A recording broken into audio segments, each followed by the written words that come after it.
And here we are again with the undisputed, defending, reigning hydro weight champion of the world, Harley Smith. There it is. I'm the organic mechanic. And let's do this again. Last week, I believe it was last week, you were telling me about some of these greenhouses and hydro systems you were in that were so sterile. And you talked about the canopy over the water that they would have to open to harvest the tubers. They were doing hydroponic Oh yeah, potatoes. And yeah. so after that call, I went in and researched a bunch of that very interesting stuff that you described. And I found some articles that NASA was trying to kind of adopt that into different areas to grow food and whatnot. So it was very interesting. But it led me into the topic of everything has to be so sterile. And and I think for a home grower, that's an important topic. I don't think we talk about that much, just being clean and good practices. And I can't, I don't know if it's possible to get 100% sterile. Mm, However, no. some good practices will lead you to success. And I'm sure you have a lot to address on that topic. Yeah, it's so Harley's motto for integrated pest management, or Harley's mantra: start clean and keep it clean. I mean, that's in a nutshell. Now, you're right. When there's an extreme, like when going to a tissue culture lab or where they're growing certified virus-free stock, I mean, the standards are way up here. But as a home grower, you don't have to be sterile. You don't have to be perfect, but you can take really important steps and start clean, keep it clean. Number one is don't bring plants in from outside at the end of the growing season. It's really tempting. I made that mistake once where I brought in some. Oh, they look good. I want to overwinter them. Let me just bring them into my garden. Well, you bring those into your garden, you're bringing everything from outside too. Every insect, pest, disease, and they don't have any place to go except your garden. They don't have anything to eat except your plants.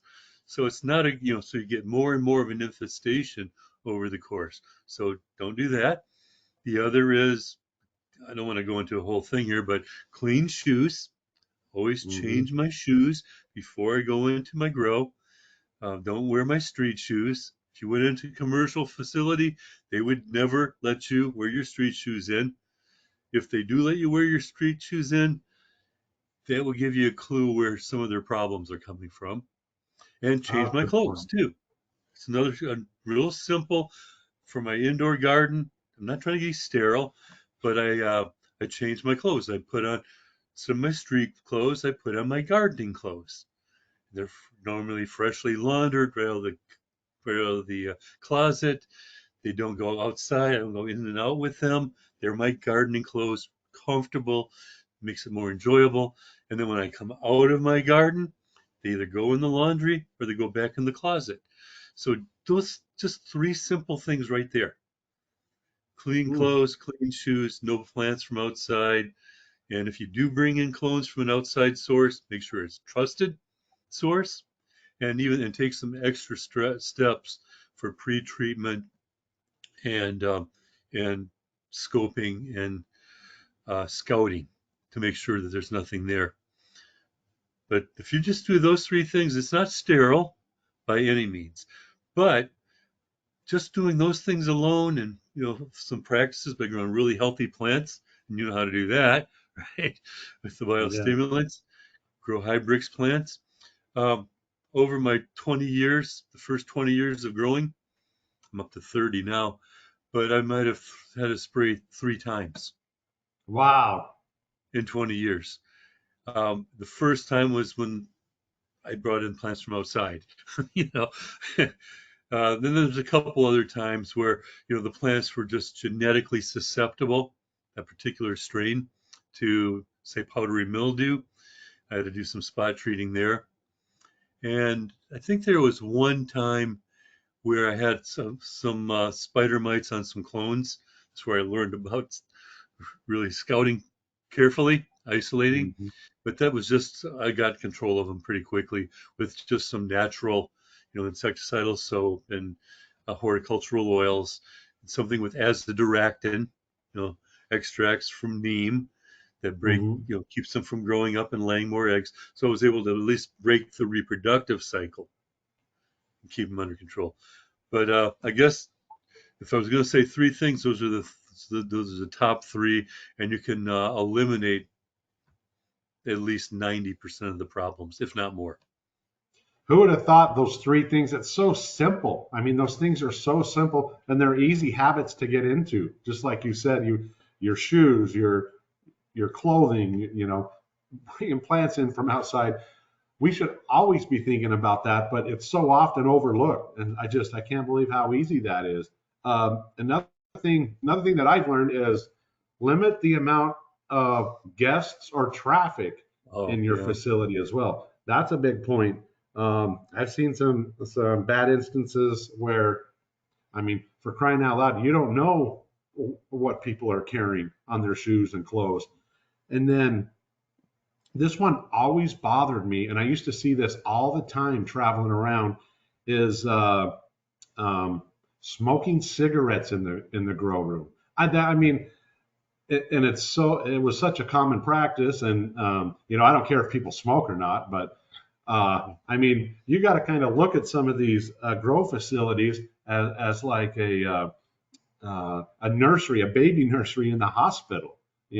Some of these young plants and things can be real susceptible to outside influences like that. And I don't know if smoking in the room really has an effect, but that's just kind of gives it a dirty, a dirty area. So those are some things I noticed in my travels. Yeah. There was one time where I went to Amsterdam. Okay. So I was in a Dutch greenhouse and they were growing tomatoes and they were doing trials with a growth stimulant, organic growth stimulants, some biostimulants, because they had tomato mosaic virus. And the Hmm. virus is spread from the old growth to the new. Right. So they were using growth stimulants to kind of race to harvest so that they would be able to get their harvest the fruit before the virus was able to overtake it. And this was pristine. It was a beautiful, clean greenhouse. You didn't see brown leaves around. But then, so I thought, where did that virus come from? And while I was thinking that, in came the owner's wife with a lit cigarette in her hand. She was in. She put that in her mouth. She was touching some of the plants and looking at them. Picked the cigarette back out, walking. So as she was walking up across the greenhouse, I looked at the owner. I said, "You know where that virus came from?" And he said, "No." He was looking up at the vents. He was looking down at the drains. I said, "Right there," because that virus is tobacco mosaic virus, very similar, can be transmitted from tobacco, from your hands. So no smoking zone. And if you do go out and have a smoke, I recommend before you come back in, at the least, wash your hands, which is probably a good thing to do anyway. Wash your hands before you go into your room. Start clean, keep it clean. So yeah. Now I Good hear that in the advice. United States you don't see that as much because they've, tobacco mosaic virus isn't as prevalent with the genetics. I Hmm. don't know why, but it's Hmm. still possible. So if you're a smoker, wash your hands. If you're a pet owner, make it a no cat zone, no pet zone, because they could be Hmm. carrying in mites, all kinds of things from outside. Um, Oh, good point. and if you go ahead and pet your cat before you go into your garden or your dog or whatever, Hmm. just wash your hands. And if you just do it automatically like a habit, you don't even have to think about it. Did I touch my cat 10 minutes ago? No, you just change your shoes, change your clothes, wash your hands, go into your room. Good point. Good point. That spurred another thought is always contain your inputs. Always make sure the lids are on your inputs. Your bag or jars are closed up when you're done using. Rinse off your instruments after you've used them. Little things like that. Clean up a spill. If you spilled, clean up a spill, especially if you're using biostimulants and some of those things. Uh, yeah, always put a lid on it. Don't let anything sit out there in the open. That's another good, way to keep your room sterile, or not sterile, but less chance of disease. Yeah. Yeah. I always go back into the saying, pack out your trash. And I recommend in your, just for normal day to day, that if you have a small garbage can, I mean, really small, almost like, because, if you have a big garbage can in your room, what are you going to do? You say, oh, look at this. Some of these leaves look a little suspicious. So you cut them off. You're doing a little bit of trimming. You're going to throw them in the big thing, and then you're going to let it build up before you pack it out. And what you're doing is making a nest for pests and disease if they're there. And you're also um, creating an environment for mold spores to Hmm. start to form and spread, Right. mold and mildews. So, but if you have a small one, yeah, you can clean up a little bit, but then when you leave, take out the gut trash with you. Bring in the big garbage can where you can do a lot of pruning and training or harvest. Yeah, then you take it out so you can start clean and keep it clean for the next round. Right. Right. And that takes us to the point, some of the operations that are doing real organics. I mean, true certified organic, indoor um, hydro operations. It's very important for them to really look at their, uh, I guess, their biofilm cleanup, some biofilters and things like that. We always suggest there's some really good trichoderma strains that help uh, Mm. keep a lot of that sludge down and excess carbon down, and enzymes, and a lot of enzyme use and things like that, and that helps keep that disease-free, environment, even if you're doing it organically. And it's not 100% effective, but that hopefully can be enough safeguard to accomplish the crop and the harvest and so on and so forth. So we got some different trials when we do it organically, but just kind of keep that complete ecosystem going. Helps Yeah, I helps. like Uh, that too. Maybe inoculating the roots when you're yes. transplanting, because so that you see something like Bacillus subtilis, GBO3, or something that literally makes plant protection agents, that makes fungicides, natural fungicides. It's part of nature. Hmm. If you inoculate early on, then as the roots grow, the microbes will grow with them, and then they'll sequester, like they'll make siderophores. I was just reading about that this morning. They make chelators for iron, so they sequester the iron. So when the pythium or the bad guys come, first of all, there's no space because they're already colonized the roots with the good guys, and the iron is sequestered, so there's no iron for the metabolism of the bad guys. So it literally helps protect the plants, the plant roots themselves, the surface of the roots. So if organics especially inoculate the roots, but I've even seen it in hydroponics, where NFT Hmm. systems where they'll inoculate roots anyway. And the only carbon source there is going to be the exudates from the roots. But that's okay. The microbes that are living there will live on the roots and protects them from the bad guys from coming. I guess I'll say one more thing with that too, water temperature. Watch the root zone temperature. If the warmer the water, the less dissolved oxygen it contains. So if the anaerobic fungi, like the Pythium and the Rhizoctonia, they're anaerobic, anaerobic means without oxygen. Even a little oxygen will kill them. So if the temperature gets too warm, if there's not enough dissolved oxygen, it sets up an environment for the anaerobic fungi. So keep it in the zone. Between, for me, it's between say 68 degrees and 74 degrees is a good zone. I think we talked about that before. I know for the Yeah. microbes, you have a good zone too. That's probably pretty close to that. And Yeah, for the 68 degrees seems to be optimum. 68 for you. Hmm. For hydroponics, I want to stimulate more metabolism of the root cells themselves. And I'll go, my target's 72.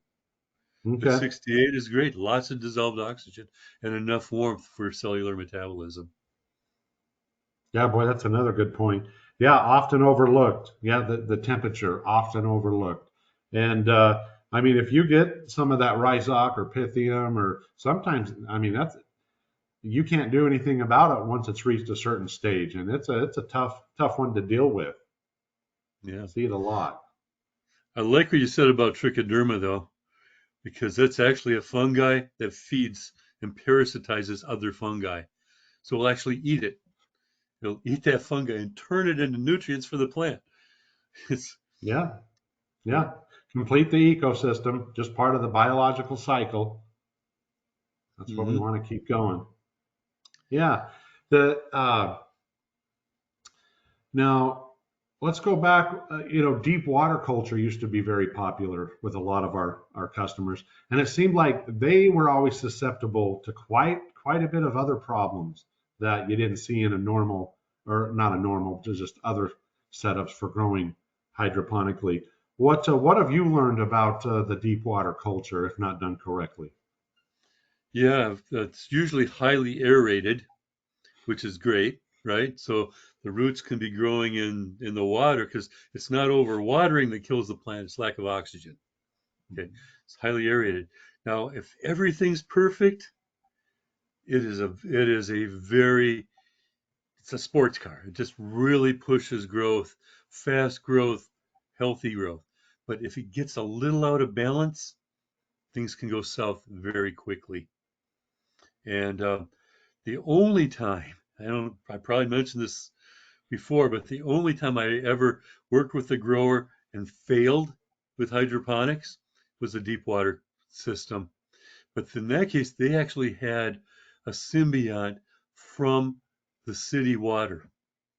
The Hmm. city water itself was contaminated.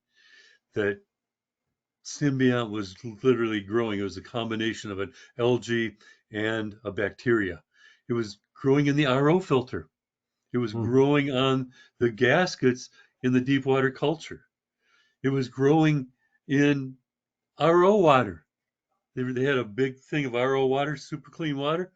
You could literally skim the the the scum off the top of the water. I go, what? There's no nutrients there. How in the this is pure water. How could it even be there? But the algae was taking in carbon from the air and making sugars, feeding the bacteria. The bacteria was taking in nitrogen from the air, turning it into nitrate nitrogen, feeding the fungi or the algae, and the two together. The algae or the bacteria was creating a coating on the algae that was protecting it from antioxidants. The more we cleaned the water, and we were using ozone, we were using chloramines, we were shocking. I mean, everything we used UV sterilization in line, Wow. everything I could possibly think of to get this under control. The cleaner the water, the worse it got. And in the end, I was like, cut my arm off. I said, you know what? The only solution I can think of now, what? Take them Put out of them the in system, soil. plant them into soil, Yeah. because Yeah. at least you'll have competition in there with the good bacteria, and it won't because where we cleaned it had no competition. It just it took over the system. And Right. by the way, that should have been a clue that there was something seriously wrong with the infrastructure in that city. Guess what city? Give Um, you with Detroit. water, Flint. No, of course. Yeah, no kidding. Wow. It was Flint, and it was before the Flint water crisis that we discovered that with the plants, because it wasn't just lead problem. It was a problem with other. I mean, they had listeria, some other diseases in that water. that was killing people. So That it is just shows crazy. that the water system is clear. Was that film colored, or was it more like a creamy, clearish type film that was building up? It was more like a snotty biofilm looking stuff, but it was Okay. thick enough. I mean, it wasn't just a little bit of film on the top. I mean, you could literally scoop it out with your fingers running it through the water, and you could see it like a gel growing. And I think what happened in the water system is they were shocking with chlorine because of the problems they were having with other microorganisms, and it just the ones that survived were the ones Hmm. that took over. Yeah, that's we tend to make such a big deal out of the bad ones, the bad, bacterias, and they can do this, they can cause this much trouble, they can, you know, avoid, kill, get rid of. But that should lead us to believe how good the good ones are. I mean, if the bad ones are this bad, well, you have to believe that the good ones are that good. And so if we take the emphasis on that, on feeding the good ones, trying to develop the good ones, then it goes back to what you said. Everything will kind of stay in a balance. Mhm. Explaining why when you move that to soil, it kind of cleaned up on its own. So a perfect example of it's important to focus on the good ones, just as important it is to focus on the bad ones. Right. Yeah. And some of the best microbial inoculants, some of the ones you used, um, they are actually selected for their competence so that they can outcompete some of the Mhm. natural microorganisms that they're going to come across. And then also there's some of the superstars that they're selected specifically to help make plant protection agents or to activate the immune system of the plant. So it doesn't have to be sterile. In fact, I think sometimes, again, you try to make it too sterile, it's can be counterproductive. So, but clean, but start clean, keep it clean, and do what you can to minimize the bad guys, maximize the good guys. There you have it. Well said. I think this was a nice little session. Kind of refreshing to think about the little things you often forget. You get in a hurry. You're trying to push everything, as fast or as hard as you can, and you just overlook some of these simple steps that can really make a good difference. So, yeah, thanks for bringing those pointers up. This was a good session. Yeah, I think to conclude here for me, I always ask this, and when I go through the whole list of the protocols to follow, I ask, are these things a hassle? And the answer, if they're honest, the answer is yes at first. But what starts out as a hassle later becomes a habit. And what starts as a habit later becomes a lifestyle. And if your lifestyle, if your mind is always thinking about vectors of contamination, you've made it. You're going to have Mm. very, very few problems. Um, so the idea is develop the habits. I've done this for so long now, I don't even know if I could force myself to go into my garden with my street shoes. Mm. I, because I'm just so used to it now. It would be like, well, I only want to go down there for 5 minutes, something I forgot. Even then, I go, no, I'll just take off my shoes. I just have a pair of slippers by the door, take off the shoes, put on the slippers, and then go on down. Mm. So uh, again, that's the answer. So develop those habits of protocols and be thinking about vectors of contamination and enjoy a clean, disease and pest-free garden. Good advice. And good advice is often hard to come by anymore, but you heard it from the master right there. Take his advice. You won't be sorry. Lead you on to a good, healthy harvest. Okay, good talking to you again. Okay. See you next. Oh, remember the 1 week from today, that's December 20th. It's the start of a new winter semester of the Master Grower Short Course. 12 weeks online. And I'd love to see as many growers there as can make it. So Good. see you next time. Good thing. And we sent the mailer out to all of our subscribers at kelp4less.com. So we hope they take heed to some more good advice and sign up for your class. Okay. Yeah, I have a whole class out of the 12. One of them is on protocols, prevention, and goes through all the things we talked about today and more, ways to improve the plant's natural resistance to pest and disease through biostimulants. So if you want to learn more about that, we have a whole class devoted to it. So anyway, I'll catch up with you next time. Have a good one. Okay. Hey, see you later, my friend. Bye. Bye.